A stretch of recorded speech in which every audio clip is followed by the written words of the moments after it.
Mr. Naidu, now I want to bring you into the issue of your extremely argumentative, friction-based and difficult equation with Jagan. I have seen in the course of my career many relationships where political allies have a go at each other, they attack each other. But I think you are one of the few examples where the fight between you and Jagan is very, very personal. Very personal. He is much younger to you. He is an entrant into politics much later, but he says that you have tied up with BJP because you are a zero. I'm just using his words. Please don't mind. He says that why is Chandrababu Naidu afraid? Why is Chandrababu Naidu afraid? And because he is afraid, he is forming alliances. Chandrababu Naidu is arrested with no tires, seeking support from other political parties. He is a zero, and if he forms alliances with other parties, the final result will also be a big zero. Why this kind of extreme feeling that he has about you? What has gone wrong in your relationship with Jagan? I have seen so many chief ministers. I was chief minister.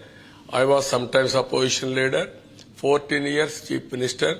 15 years opposition leader. My party is in power for 22 years. Now we are going to come as chief minister. All these things are okay. But never I have seen this type of chief minister who is indictive and mentally imbalanced and harass people and destroy everybody. Not only me, all political parties, even public, even everything is destroyed. If you see, all our institutions have been destroyed totally. Even Amaravati, what is the sin Amaravati has done? We need capital. After 10 years, there is no capital today. If I ask, why you are doing all these things? No, I want to do 3 capitals. Then naturally we have to oppose in the interest of the public. Then we are all enemies for him. Is it right? Even Polavaram, he destroyed Polavaram. That is the very, very interesting, important project for Andhra Pradesh.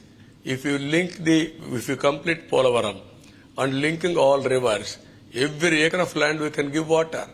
He destroyed and also he damaged that project. Now we opposed. We are enemies for him. Can you imagine this? We are in politics, no enemies in politics. We will differ policies.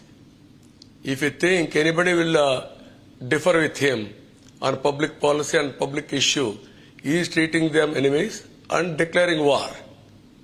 That is the biggest challenge people are facing in Andhra Pradesh. I have seen so many chief ministers, I have worked with so many leaders, national leaders, never have faced this type of problem.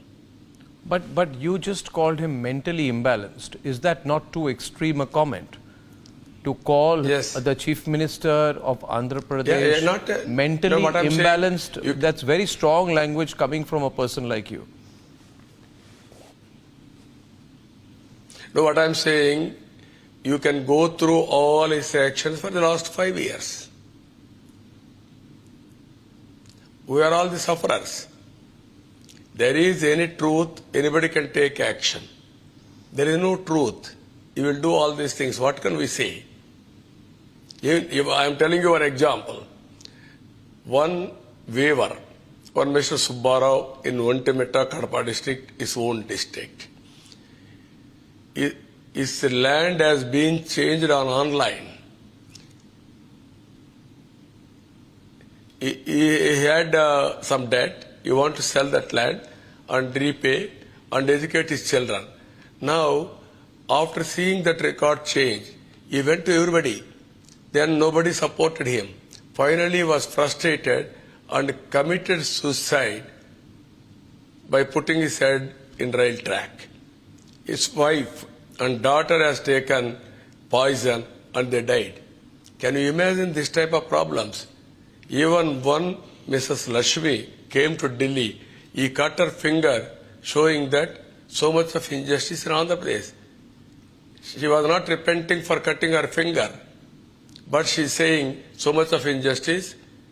We have to correct all these things. I came here to represent to PM and also President of India and also Honorable Chief Justice, but I couldn't meet them. To protest I have done. That is the peak of frustration level in Andhra Pradesh. Every citizen is facing.